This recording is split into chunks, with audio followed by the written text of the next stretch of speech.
5장 말씀입니다. 느헤미야 5장 1절에서 19절까지의 말씀입니다. 구약성경 732쪽에 있습니다. 느헤미야 5장 1절에서 19절까지의 말씀입니다.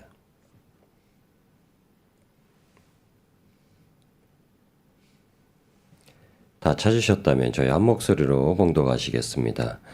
그때 백성들이 그들의 아내와 함께 크게 부르짖어 그들의 형제인 유다 사람들을 원망하는데 어떤 사람은 말하기를 우리와 우리 자녀가 많으니 양식을 얻어먹고 살아야 하겠다 하고 어떤 사람은 말하기를 우리가 밭과 포도원과 집이라도 저당 잡히고 이 흉년에 곡식을 얻자 하고 어떤 사람은 말하기를 우리는 밭과 포도원으로 돈을 빚내서 왕에게 세금을 바쳤도다.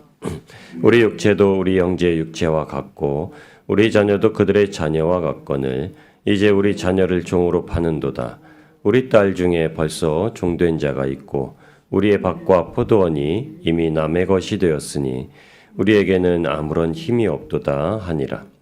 내가 백성의 부르짖음과 이런 말을 듣고 크게 노하였으나 깊이 생각하고 귀족들과 민장들을 꾸짖어 그들에게 이르기를 너희가 각기 형제에게 높은 이자를 취하는도다 하고 대회를 열고 그들을 쳐서 그들에게 이르기를 우리는 이방인의 손에 팔린 우리 형제 유다 사람들을 우리의 힘을 다하여 도로 찾았거늘 너희는 너희 형제를 팔고자 하느냐 더구나 우리의 손에 팔리게 하겠느냐 하매 그들이 잠잠하여 말이 없기로 내가 또 이르기를 너희의 소행이 좋지 못하도다.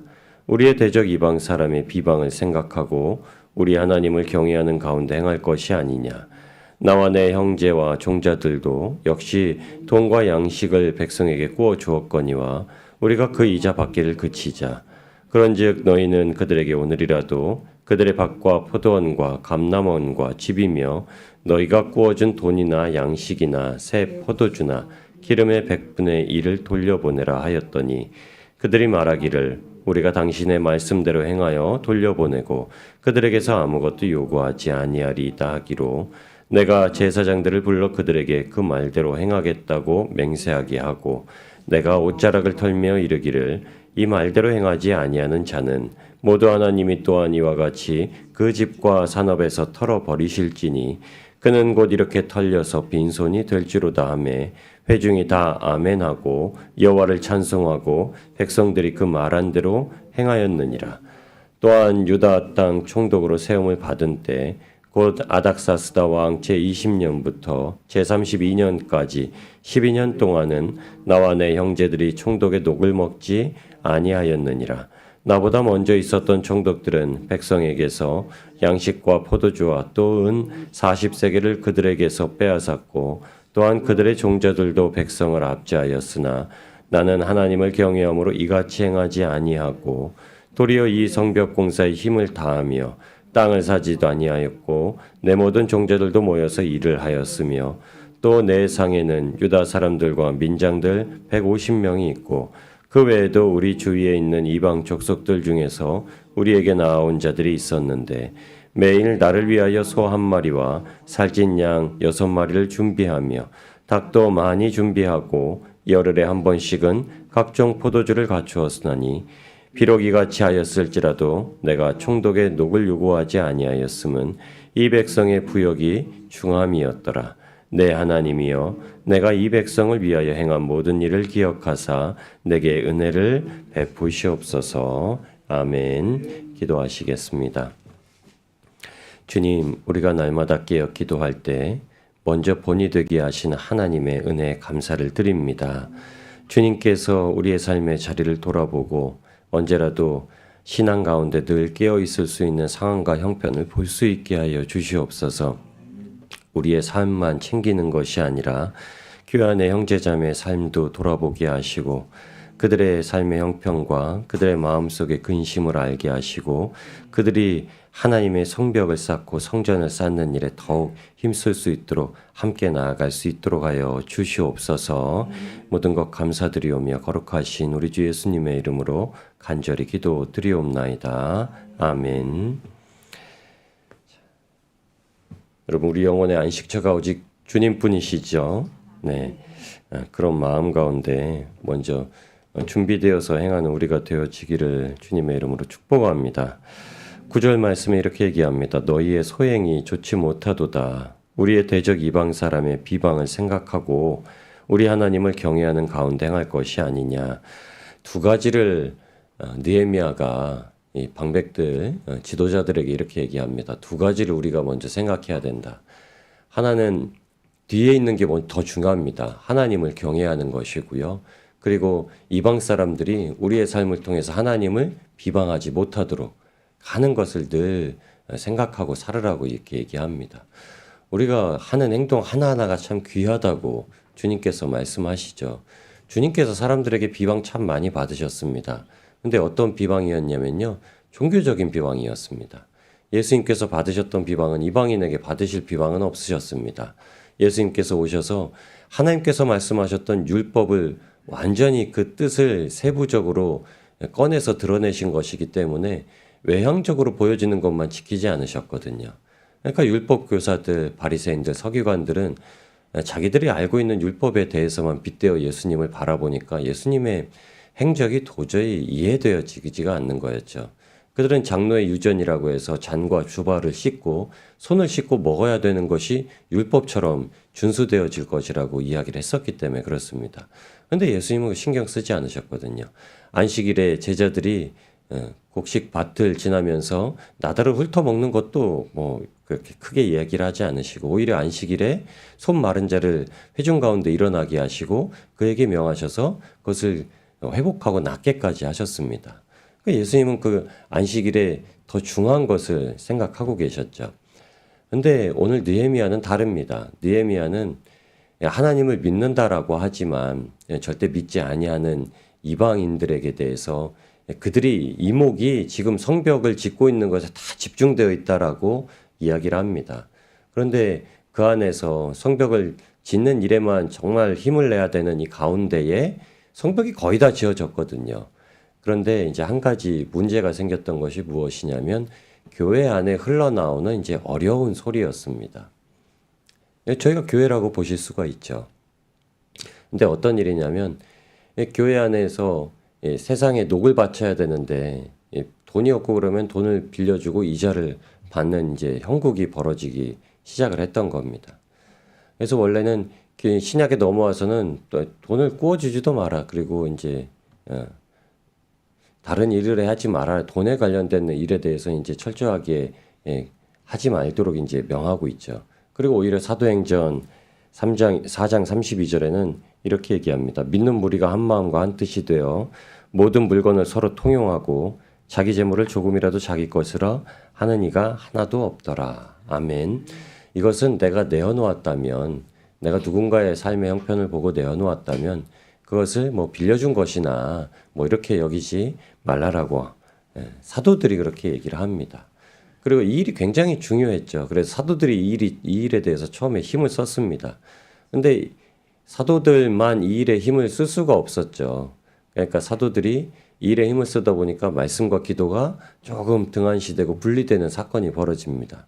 그래서 이 일을 온전하게 하기 위해서 사도들이 7명의 집사를 세우고 이 일을 전담하여 맡깁니다.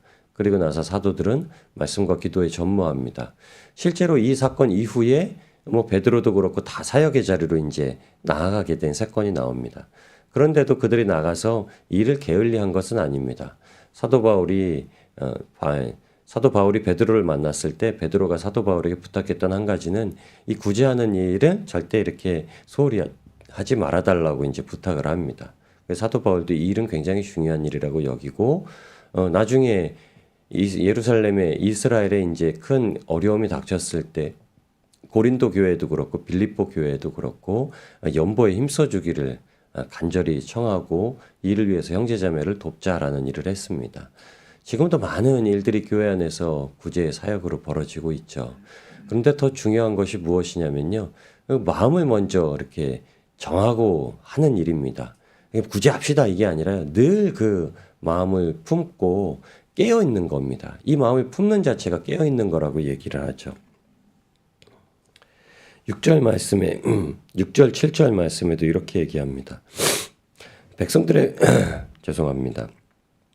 백성들의 원망이 들리자 이렇게 얘기합니다. 백성의 부르짖음과 이런 말을 듣고 크게 노하였으나 느헤미야가 이런 말이 들리자마자 먼저 마음에 참 원통함이 생겼다는 거예요. 이게 어찌된 일이냐.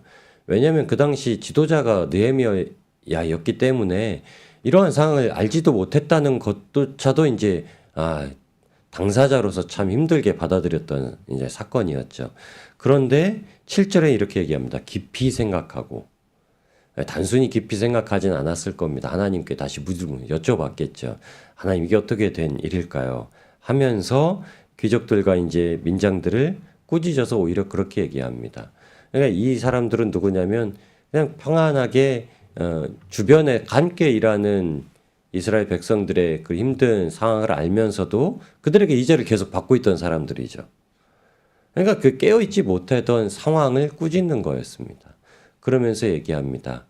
나와 내 종자들은 지금까지 돈을 빌려주었어도 이자를 받지 않고 오히려 힘을 내서 이전에 있던 총독들은 종자들까지도 사람들에게 그 세금 바쳐라 마치 세리처럼 쫓아다니면서 하는 일에 바빴는데 느헤미야는 그렇게 하지 않았다고 얘기를 하는 겁니다. 왜 그러냐면 그 당시에 어떤 그 장소에 대리 통치를 하는 총독으로 부름받았으면 그 총독의 녹을 본국에서 받는 게 아니라요. 그 자리에 있는 세금을 걷어서 자기의 이제 월급으로 책정을 해서 이제 사용을 하게 되었던 겁니다. 그러니까는 이전에 왔던 사람들은 다 자기가 이제 백성들에게 세금을 가져다가 자기의 월급으로 삼고 그 밑에 있는 직원들도 사람들에게 또 세금을 걷어다가 자기의 월급으로 삼고 그렇게 했었다는 거죠. 근데 느헤미야는 그렇게 하지 않았다는 겁니다. 느헤미야는 공동체로 본 거죠. 성벽을 세우고 성전 안에서 예배가 드려져야 되는 공동체로 본 것이고 타인은 그렇게 보지 않았다는 겁니다. 여러분, 교회가 공동체죠. 교회가 세상이 흘러가는 대로 모든 기조를 따라갈 수는 없습니다. 모든 교회 경영은 그걸 기반으로 해야 되겠죠. 그래야 투명하게 유지되어지니까. 그러나 마음 가운데는 절대 교역자들은 사례비를 받는 것을 정말 귀한 것으로 여기고 받아야 되고 세상에 있는 기준처럼 하면 안 되죠. 근데 요새는 안 그렇다라고 얘기를 하더라고요. 제가 이렇게 얘기를 드릴 수 있는 것도 다 아시기 때문에.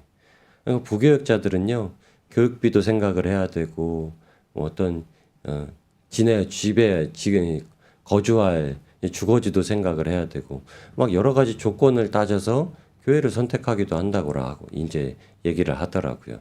근데 참 안타까운 현실이죠. 마땅히 생각은 해야 되지만, 현실을 초월해서 생각하지 못하는 사역자들이 있다는 건 참 같은 사역자로서도 마음이 안타까운 겁니다. 또 그런 형편을 성도님들도 많이 고려하신다는 거예요. 우리 교회 형편이 이런데. 그러니까 참 어렵고 힘든 상황에 정말 교회가 공동체로서 하나가 되어지는 일이 무엇인지를 먼저 생각하게 우리에게 요구하신 하나님의 말씀이시기도 합니다. 그래야 하나님께서 이루시는 역사가 재빨리 이루어지는 사건을 보게 됩니다.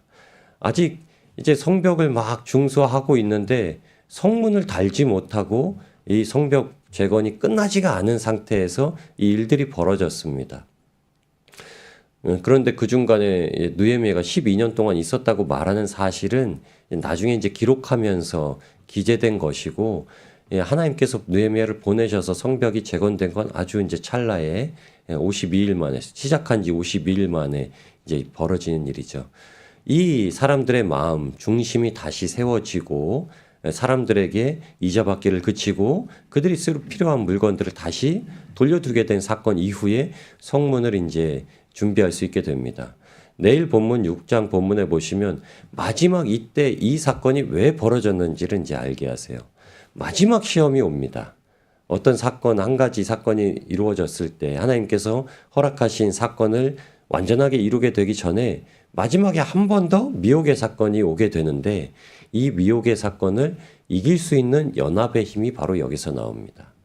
먼저 깨어 있어서 교회 안에 사람들을 돌아볼 수 있게 하시고 그래서 하나님께서 가장 귀하게 여기시고 원하시는 일이 무엇인가를 준비하고 있을 때에 마지막 미혹이 왔을 때 그것을 캐치하고 알아서 속지 않고 하나님의 일을 완수하게 되는 사건이 벌어지게 됩니다. 하나님께서 우리의 삶의 자리에서 꼭 무언가를 이루시려고 하면 한 가지 미혹을 더하세요. 어제는 제가 예배를 잘 드리고 집에 가는데 막 차도 복잡하고, 집에 갔더니 그 집 옆에 새로 생긴 카페 때문에 주차할 데가 없고, 막 이제 벼를 안고 막 짐도 가져가야 될 짐도 있고 막, 그러니까는 속에서 막 이놈의 카페는 막 이런 생각이 막 드는 거예요. 그런데 다 그 생각이 들자마자 아이쿠야, 내가 진짜 미혹당하려고 그러는구나 하는 생각이 번쩍 들어가지고 그 생각을 빨리 정리하고 몰아냈습니다. 하나님께서 이 일은 그냥 사탄이 그냥 막 미혹하는 게 아니라 하나님께서 허락하셨다고 했잖아요. 시험의 때라고 이제 합니다. 아마 그 일이 아니었으면 집에 가서도 제가 이렇게 막 어떤 사건이 생겼을지도 몰라요. 근데 아무 사건 없이 어제 저녁이 이제 흘러갔습니다. 하나님께서 우리 주변에 아주 아무것도 아닌 것 같은 일들. 솔직히 이 일은 느헤미야가 막 성벽을 짓는데 한 손에는 칼을, 무기를, 한 손에는 쟁기를 들고서 막 성벽을 공사하는 와중에 그냥 지나쳐 버릴 수도 있는 일이었거든요. 그런데 백성의 밑에서 들려오리는 이 원망의 소리, 자기 탄식 같은 거였죠. 이 소리가 들려왔을 때 이것에 깊이 생각하여서 이 일을 맡게 하신 하나님의 의도가 있다라는 거죠. 여러분, 우리의 삶에서 어떤 일이든 이런 일들이 벌어질 수가 있습니다. 근데 그 순간 한 번 더 하나님께서 이 일을 통해서 우리에게 준비하게 하신 일이 무엇인가? 이 일이 그냥 단순하게 이 문제가 아니라 하나님께서 이 전반적인 일을 하나님의 일을 완수하시려고 하시는 데 있어서 우리의 마음을 먼저 깨어서 준비하게 하시고, 더 큰 미혹에 흔들리지 않고 시험에 흔들리지 않고 이겨나가게 하시는 사건이라 생각하시고, 오늘 맞이하실 수 있는 작은 일조차도 그냥 터부하고 넘어가지 마시고 그 일을 주님 앞에 잘 붙들려서 일을 이겨내시고 주님께 묻고 기도하시고 말씀으로 승리하면서 나아가시는 저와 여러분이 되시기를 우리를 구원하신 예수님의 이름으로 축복합니다.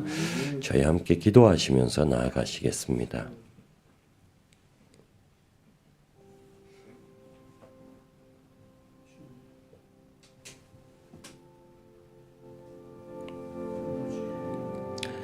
하나님 아버지, 주님의 크신 은혜 감사드립니다. 우리는 교회 공동체를 크게 할 것인가, 예수님의 그 모습을 크게 할 것인가, 우리가 아니면 우리의 삶의 모습, 내 윤택함을 크게 할 것인가, 이것을 늘 생각해야 됩니다. 대적은 눈을 뜨고 보고 있고 우리가 우리 마음 가운데 하나님을 경외하는 것을 하나님도 지켜보고 계십니다. 이 시급한 일들이 진행되어질 때 사소하게 나타나는 일조차도 하나님께서 크게 바라보게 하시는 경우가 있습니다. 그 일은 마지막 성문을 다 달고 완수하게 될 때에 마지막 미혹이 오기 때문에 이 일을 이겨나가게 하시는, 다시 한번 연합하게 하시는 사건입니다. 가정이 먼저 연합해야 되고 교회 공동체가 연합해야 되고 지교회들, 지역에 있는 교회들이 또한 연합해야 되며 지역을 살리고 모든 대한민국의 교회가 하나가 되어야 되는 이 사건들을 위해서 우리의 마음, 중심, 생각부터 지킬 수 있도록 주님께서 인도하시고 역사하여 주시옵소서. 그래서 성벽이 재건될 뿐만이 아니라 성전 안에서 다시금 율법이 십수년 동안 다시금 하나님 앞에 정결하게 드리지 못했던 율법이 다시 제정되어지는 놀라운 역사함이 일어날 수 있게 하여 주시옵소서.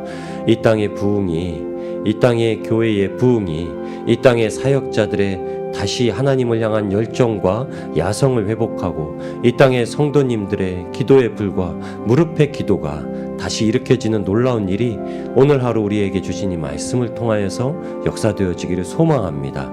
하나님 이루시고 인도하여 주시옵소서. 모든 것 우리 주 예수님의 이름으로 간절히 기도드리옵나이다. 아멘. 우리 주님의 이름 한번 부르시고 함께 기도하시면서 나아가시겠습니다. 주여, 아버지 하나님, 오늘도 우리에게 말씀 주심을 감사드립니다. 우리가 더욱더 깨어 기도하기를 원합니다.